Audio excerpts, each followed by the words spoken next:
دوستو 10ویں محرم الحرام کو اسلامی تاریخ اور مسلمانوں کے یہاں بہت زیادہ اہمیت حاصل ہے اور اس کی کئی ساری وجوہات ہیں، لیکن سب سے زیادہ اس کا تذکرہ کربلا کی واقعات کی وجہ سے ہوتا ہے، کیونکہ حضرت حسین رضی اللہ تعالی عنہ کی شہادت سے جڑا معاملہ ہے۔ تو آئیے آج کی اس ویڈیو میں جانتے ہیں کہ وہ کون سی وجوہات تھی جن کی بنیاد پر حضرت امام حسین مدینہ المنورہ سے کوفہ کی طرف روانہ ہوئے اور آخر حضرت امام حسین رضی اللہ تعالی عنہ نے یزید کے بیعت کو کیوں تسلیم نہیں کیا۔ تو چلیے ویڈیو کو شروع کرتے ہیں۔ تو دوستو، حضور صلی اللہ تعالی علیہ وسلم کی وفات کے بعد حضرت ابوبکر صدیق رضی اللہ تعالی عنہ پہلے خلیفہ اور جانشین بنے، ان کے بعد حضرت عمر فاروق اعظم رضی اللہ تعالی عنہ خلیفہ بنے، پھر ان کے بعد حضرت عثمان غنی، ان کے بعد حضرت علی رضی اللہ تعالی عنہم کو مسلمانوں نے خلیفہ تسلیم کر لیا۔ اس دوران حضرت امیر معاویہ اور حضرت علی کے درمیان کچھ اختلاف ہوا اور پھر معاملہ بہتر ہو گیا،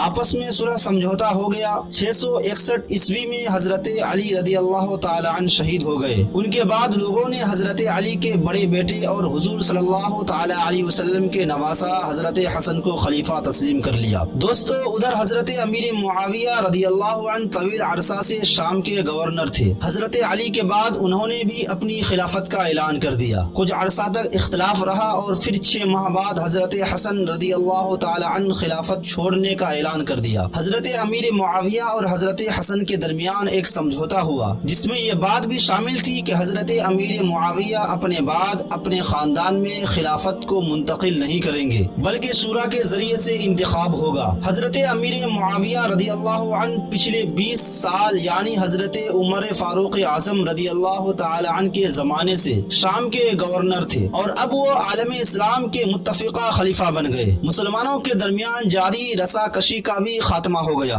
حضرت امیر معاویہ نے عالم اسلام کی بہتری کے لیے کئی اہم فیصلے کیے اور کئی تاریخی کارنامہ انہوں نے انجام دیا۔ دوستو، سب سے پہلے انہوں نے ہی بحری بیڑا فوج کی تشکیل دی۔ اس طرح سمندری فوج تشکیل دینے والے وہ پہلے خلیفہ ہیں۔ انہوں نے قسطنطنیہ پر بھی حملہ کیا۔ اسی جنگ میں حضرت ابو ایوب انصاری رضی اللہ تعالی عنہ بھی شریک ہوئے تھے، جو شہید ہو گئے اور انہیں وہی تدفین کیا گیا۔ آج تک ان کی قبر استنبول میں موجود ہے۔ حضرت امیر معاویہ رضی اللہ تعالی عنہ نے اپنے بعد اپنا جانشین اور عالم اسلام کا خلیفہ اپنے بیٹے یزید کو مقرر کر دیا اور مسلمانوں سے کہا کہ وہ فیصلہ کو قبول کریں۔ دوستو، میں آپ کو بتاتا چلوں کہ اسلامی تاریخ میں بیعت کے لیے ٹرم کا استعمال ہوتا تھا، مطلب یہ کہ مسلمان یزید کی بیعت کریں۔ جب یہ فیصلہ ہوا تھا اس وقت سینئر اور جید صحابہ کرام مدینہ المنورہ میں موجود تھے۔ حضرت امیر معاویہ رضی اللہ تعالی عنہ نے مدینہ کے گورنر مروان بن حکم سے کہا کہ وہ مدینہ میں سبھی سے یزید کے لیے بیعت لیں۔ مدینہ کے سینئر صحابہ نے انکار کر دیا، جن میں حضرت حسین ابن علی رضی اللہ تعالی عنہ اور حضرت عبداللہ ابن زبیر اور حضرت عبداللہ ابن عمر اور حضرت عبد الرحمن بن ابو بکر کے نام بہت اہم ہیں۔ صحابہ کرام کی مخالفت کی وجہ یہ تھی کہ حضرت امیر معاویہ نے اپنے بیٹے کو اگلا خلیفہ مقرر کر دیا، جو اسلامی مزاج اور شریعت کے خلاف سمجھا گیا۔ اس سے پہلے کسی بھی خلیفہ نے اپنی اولاد اور اپنے رشتہ دار کو اپنا ولی عہد اور اپنے بعد خلیفہ منتخب نہیں کیا تھا۔ یہ فیصلہ حضرت حسن کے ساتھ ہوئے معاہدے کے بھی خلاف تھا۔ دوستو، حضرت امیر معاویہ رضی اللہ تعالی عنہ نے یہ فیصلہ کیوں کیا، اس کی کوئی خاص اور ٹھوس وجہ نہیں ملتی ہے۔ کچھ لوگوں نے لکھا کہ انہیں اس سے دشمنی رکھنے والے ایک حاکم نے مشورہ دیا تھا تاکہ معاویہ کی شاندار کارکردگی اور تاریخی کارنامے کے بجائے انہیں اس کے معاہدے کے لیے یاد رکھا جائے کہ امیر معاویہ نے ہی خلافت اولاد کو منتقل کرنے کا سلسلہ شروع کیا تھا۔ بہرحال امیر معاویہ ایک عظیم، کامیاب، عادل اور انصاف پرور خلیفہ ثابت ہوئے۔ وہ 661 سے 680 تک تقریباً 20 سال خلیفہ رہے۔ حضور صلی اللہ تعالی علیہ وسلم کی وفات کے بعد سب سے لمبی مدت تک امیر معاویہ ہی خلیفہ رہے۔ اپریل 680 عیسوی میں حضرت امیر معاویہ کا انتقال ہو گیا۔ وصیت کے مطابق یزید اگلے خلیفہ منتخب ہوئے۔ سینئر صحابہ کرام نے یزید کو خلیفہ تسلیم کرنے سے انکار کر دیا۔ دوستو، دوسری طرف کوفہ سے حضرت حسین رضی اللہ تعالی عنہ کے شہدائیوں نے خط لکھا کہ آپ کوفہ تشریف لائیں، ہم آپ کے ہاتھ پر بیعت کریں گے، آپ کو خلیفہ تسلیم کریں گے۔ کہا جاتا ہے کہ کوفہ سے تقریباً 18,000 خطوط حضرت حسین کو موصول ہوئے۔ یہی وجہ تھی کہ حضرت حسین رضی اللہ تعالی عنہ کو کوفہ جانے کا فیصلہ کرنا پڑا۔ حضرت حسین رضی اللہ تعالی عنہ کا ماننا تھا کہ یزید کا خلیفہ رہنا ظالم کی حکومت کو تسلیم کرنا ہے۔ یزید کی خلافت اسلام اور شریعت کے خلاف ہے۔ دوسری طرف یزید بن معاویہ کی ذاتی شخصیت بھی کافی تنازع کا شکار تھی۔ کہا جاتا ہے کہ یزید شکار، تفریح اور شراب کا عادی تھا۔ لوگوں کا بھی ماننا تھا کہ اس میں خلیفہ بننے کی اہلیت اور صلاحیت نہیں ہے۔ دوستو، یزید ہر حال میں حضرت حسین سے بیعت لینا چاہتا تھا۔ اس کی وجہ یہ ہے کہ حضرت حسین رضی اللہ تعالی عنہ حضور صلی اللہ تعالی علیہ وسلم کے نواسہ تھے۔ ان کی بیعت کے بعد ہی یزید کی خلافت مستحکم ہو سکتی تھی اور عالم اسلام میں خلافت کی اہمیت تسلیم کی جاتی۔ حضرت حسین اسے نااہل سمجھتے تھے اور اسے ہٹانا اپنا فرض گردانتے تھے۔ کوفہ والوں پر بھروسہ کرتے ہوئے حضرت حسین رضی اللہ تعالی عنہ پہلے مدینہ سے مکہ المکرمہ روانہ ہوئے۔ مکہ میں اس وقت عبداللہ ابن زبیر رضی اللہ تعالی عنہ تھے۔ انہوں نے حضرت حسین کو روکا اور کہا آپ یہیں رہیں، کہیں نہ جائیں، مکہ میں ہی رک کر خلافت قائم کرنے کی کوشش کریں۔ حضرت حسین نے کہا ہم حق کے خاطر ہر حال میں جائیں گے۔ حضرت عبداللہ ابن زبیر نے کہا کہ آپ بچوں اور خواتین کو ساتھ لے کر نہیں جائیں۔ اور بھی کئی لوگوں نے ان کو روکنے کی کوشش کی، لیکن حضرت حسین کا ارادہ پختہ تھا، وہ رکے نہیں اور یہاں سے کوفہ کے لیے روانہ ہو گئے۔ دوستو، دوسری طرف یزید کو پورے معاملے کا علم ہو چکا تھا۔ کوفہ میں ان کے گورنر اس وقت نعمان بن بشیر تھے۔ کوفہ میں یزید کے خلاف اور حضرت حسین کی حمایت میں ہونے والے سبھی سرگرمیوں پر ان کی پوری نگاہ تھی، لیکن وہ اسے نہیں روک رہے تھے۔ مورخین کا کہنا ہے کہ نعمان بن بشیر بنو امیہ کے گورنر ضرور تھے، لیکن وہ بھی یزید کو خلافت کا حقدار نہیں سمجھتے تھے۔ یزید کے جاسوسوں نے انہیں نعمان بن بشیر کے بارے میں خبردار کیا اور کہا کہ فوری طور پر گورنر تبدیل کیا جائے۔ یزید نے فوری قدم اٹھاتے ہوئے عبید اللہ بن زیاد کو کوفہ کا گورنر مقرر کیا۔ عبید اللہ بن زیاد خاندان بنی امیہ کا بہت بڑا شیدائی اور حضرت حسین کا بہت بڑا دشمن تھا۔ اس نے پورے کوفہ کی چھان بین شروع کر دی۔ بصرہ میں بھی اس نے ناکہ بندی کر دی، ہر جگہ فوج تعینات کر دیا۔ آج کی زبان میں کہیے کہ کوفہ اور بصرہ میں عبید اللہ بن زیاد نے سخت کرفیو لگا دیا اور ایک ایک کر کے حضرت حسین رضی اللہ تعالی عنہ سے رابطہ کرنے والوں کو گرفتار کرنا شروع کر دیا۔ عبید اللہ بن زیاد نے زیادہ تر کو قتل کرا دیا اور کچھ کو گرفتار کر لیا۔ دوستو، کوفہ میں حضرت حسین نے اپنے چاچا زاد بھائی مسلم بن عقیل کو اپنا نمائندہ بنا کر بھیج رکھا تھا، یہ جاننے کے لیے کہ کوفہ والے کتنے سچے اور وفادار ہیں، کیا واقعی وہ ہمارے ساتھ وفاداری نبھائیں گے یا ہمارے ساتھ دھوکہ دیں گے۔ حضرت مسلم بن عقیل جب کوفہ گئے تو لوگوں نے ساتھ دیا، ان کے ہاتھ پر بیعت کی، لیکن جب عبید اللہ بن زیاد نے کوفہ آنے کے بعد سختیاں شروع کی، حضرت حسین سے تعلق رکھنے والے کے شک میں لوگوں کو قتل کیا، تو یہ سبھی پیچھے ہٹ گئے۔ انہوں نے مسلم بن عقیل کو عبید اللہ بن زیاد کے حوالے کر دیا، جنہیں قتل کر دیا گیا۔ مسلم بن عقیل نے قتل سے پہلے ایک شخص سے کہا تم حضرت حسین کو میرا صرف یہ پیغام پہنچا دو کہ وہ کوفہ والوں پر بھروسہ نہ کریں، یہ وفادار نہیں ہے۔ دوستو،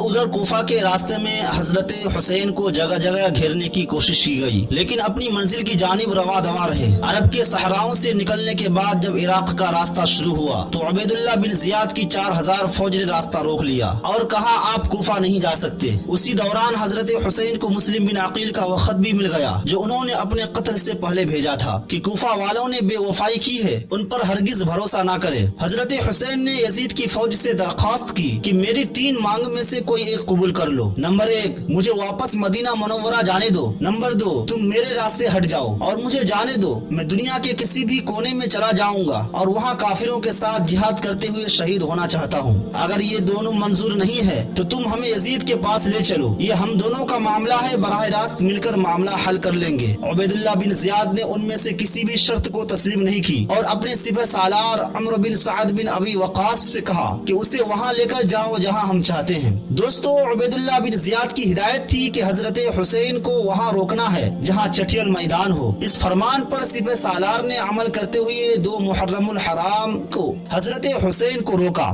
اس چٹیل میدان کا نام کربلا تھا۔ حضرت حسین نے پہلے وہاں پر ایک جگہ خرید کر اپنا کیمپ لگایا۔ یزید اپنے گورنروں کے ذریعے اپنی باتوں کو قبول کرنے کے لیے امام حسین پر دباؤ ڈالتا رہا۔ جب امام حسین نے یزید کی شرائط کو نہیں مانا تو آخرکار دشمنوں نے نہر پر فوج کا پہرا لگایا اور پانی کو حضرت حسین رضی اللہ تعالی عنہ کے کیمپوں میں داخل ہونے سے روک دیا۔ 7 محرم الحرام کے بعد حضرت حسین اور ان کے پورے جانثاروں اور اہل بیت کو پیاسے رہنے پر مجبور کر دیا گیا، نہر سے پانی نہیں لینے دیا۔ یزید کی فوج کو دیکھ کر کوفہ عراق کے لوگ جنہوں نے اپنا خلیفہ بنانے کے لیے امام حسین کو بلایا تھا وہ بھی ان کے ساتھ شامل ہو گئے۔ دوستو، 3 دن گزر جانے کے بعد جب امام حسین کے گھر والوں کے بچوں کو پیاس لگنے لگی تو حضرت حسین نے یزیدی فوج سے پانی طلب کیا۔ دشمن نے پانی دینے سے انکار کر دیا۔ دشمنوں نے سوچا کہ امام حسین پیاس سے ٹوٹ کر ہمارے تمام حالات کو قبول کر لیں گے۔ جب 3 دن کی پیاس کے بعد بھی حسین نے یزید کی بیعت نہیں مانی تو دشمنوں نے حضرت حسین کے کیمپوں پر حملہ کرنا شروع کر دیا۔ حضرت حسین نے ایک رات کی دشمنوں سے مہلت طلب کی اور کہا کہ آج رک جاؤ۔ اس رات حضرت حسین اور ان کے اہل خاندان نے اللہ کی عبادت کی۔ دوستو، اکتوبر 680 عیسوی 10 محرم الحرام 61 ہجری کو نماز فجر کے بعد حضرت امام حسین نے یزید کی فوج کو مخاطب کرتے ہوئے ایک پرجوش تقریر کی، لیکن ان پر اس تقریر کا کوئی اثر نہیں ہوا۔ صرف حر بن یزید تمیمی پر اس تقریر کا اثر ہوا اور یہ کہتے ہوئے حضرت حسین کی طرف آ گیا کہ یہ جنت یا دوزخ کے انتخاب کا موقع ہے، میں نے جنت کا انتخاب کر لیا، خواہ مجھے ٹکڑے ٹکڑے کر دیا جائے یا جلا دیا جائے۔ دوستو، اس کے بعد لڑائی شروع ہوئی۔ مورخین نے اسے جنگ لکھا ہے، لیکن سچائی یہ ہے کہ یہ جنگ نہیں تھی، شریعت کی خاطر جان دینے والوں کا ایک مختصر سا قافلہ تھا جس نے اپنی جان قربان کر کے آنے والی نسلوں کو حق کی خاطر جان دینے کا جذبہ اور حوصلہ دیا ہے۔ یزید کی فوج تقریباً 45,000 تھی، دوسری طرف صرف 72 جانثار موجود تھے۔ حضرت حسین رضی اللہ تعالی عنہ جب مکہ سے روانہ ہوئے تھے تو ان کے ساتھ 500 سے زیادہ لوگ تھے، لیکن راستے میں سب جدا ہو گئے، کچھ آخری رات میں کربلا کے میدان سے نکل گئے۔ امام حسین رضی اللہ تعالی عنہ کے ساتھ صرف 75 یا 80 مرد تھے، جن میں 6 ماہ سے 13 ماہ تک کے بچے بھی شامل تھے۔ دوستو، حضرت حسین اور ان کے ساتھیوں نے دشمن کی صفوں پر ٹوٹ کر حملہ کیا، شجاعت اور بہادری کی تاریخ رقم کر دی، لیکن ایک ایک کر کے سبھی 72 جانثار شہید ہو گئے۔ آخر میں حضرت حسین رضی اللہ تعالی عنہ کو بھی دشمنوں نے چاروں طرف سے گھیر لیا، لیکن ان میں سے کوئی حضرت حسین رضی اللہ تعالی عنہ کو قتل کرنے کا گناہ اپنے سر نہیں لینا چاہتا تھا۔ بالآخر شمس الجوشن کے اکسانے پر زرعہ بن شریک تمیمی نے یہ بدبختی مول لی اور حضرت حسین کے ہاتھ اور گردن پر تلوار سوار کیا۔ سنان بن ارس نے تیر چلایا، جس کے بعد حضرت حسین گر گئے۔ ان کے گرنے پر شمس الجوشن آگے بڑھا اور اس ملعون نے حضرت حسین کا سر پیچھے کی طرف سے کاٹ کر جسم سے جدا کر دیا۔ عبید اللہ ابن زیاد کے حکم پر حضرت حسین کا سر الگ کر کے جسموں کو گھوڑوں کی ٹاپوں سے روندا گیا۔ اس کے بعد تمام شہدائے اہل بیت کے سر کو نیزوں کی نوک پر رکھ کر پہلے ابن زیاد کے دربار میں لایا گیا، اس کے بعد دمشق میں یزید کے دربار پہنچایا گیا۔ اہل بیت کی سبھی خواتین کو بھی یزید کے دربار میں پہنچایا گیا۔ دوستو، یزید نے اپنے دربار میں حضرت حسین کا سر دیکھ کر بہت زیادہ خوش ہوا اور اس نے خوشی کا اظہار کیا۔ کربلا کے میدان میں جتنے مرد تھے سبھی شہید ہو گئے، صرف حضرت زین العابدین زندہ بچے، اور اس کی وجہ یہ تھی کہ وہ بیمار ہونے کی وجہ سے جنگ میں شریک نہیں ہو سکے تھے، اور علی بن حسین جنہیں عمر بن سعد نے بچا لیا۔ دمشق میں یزید نے حضرت حسین اور ہاشمی خاندان کے خواتین کے ساتھ جو کچھ بھی سلوک کیا، کربلا میں ان کے جو سامان لوٹے گئے تھے اسے واپس کروا دیا، اپنے محل میں سبھی کو بطور مہمان رکھا اور پھر انہیں ایک قافلہ کی نگرانی میں پورے اعزاز کے ساتھ مدینہ واپس بھیج دیا۔ کربلا کے واقعہ نے عالم اسلام اور مسلمانوں پر گہرا اثر چھوڑا۔ ایک طرف جہاں یہ حادثہ حق اور صداقت کی خاطر جان دینے کے لیے مثال بن گیا، تو دوسری طرف مسلمان بھی دو حصوں میں تقسیم ہو گئے، ایک طرف سنی اور دوسری طرف شیعہ۔ شیعوں نے اس واقعہ کو اپنی ثقافت کا سب سے اہم واقعہ مان لیا۔ اس واقعہ کا ہر لمحہ شیعوں کے یہاں انتہائی اہم ہے۔ مسلمانوں کے درمیان اب یزید تاریخ کا ایک ایسا کردار ہے جس پر ایک طرف سب و شتم اور تنقید کی بوچھار ہوتی ہے، تو دوسری جانب رد عمل کے طور پر کچھ لوگ یزید کی پارسائی اور مناقب بیان کرتے ہیں۔ لیکن دوستو، تاریخ گواہ ہے کہ یزید کا نام لینے والا آج تک دنیا میں کوئی نہیں رہا۔ دوستو، آج کے لیے بس اتنا ہی۔ میری آپ سے گزارش ہے کہ آپ کو اگر یہ ویڈیو اچھا لگا ہو تو ہمارے ویڈیو کو ضرور لائک کریں اور ہمارے چینل کو ضرور سبسکرائب کریں اور ساتھ ہی میں بیل آئیکن ضرور دبائیں۔ ملتے ہیں ایک نئے ویڈیو کے ساتھ، تب تک کے لیے السلام علیکم ورحمۃ اللہ تعالی وبرکاتہ۔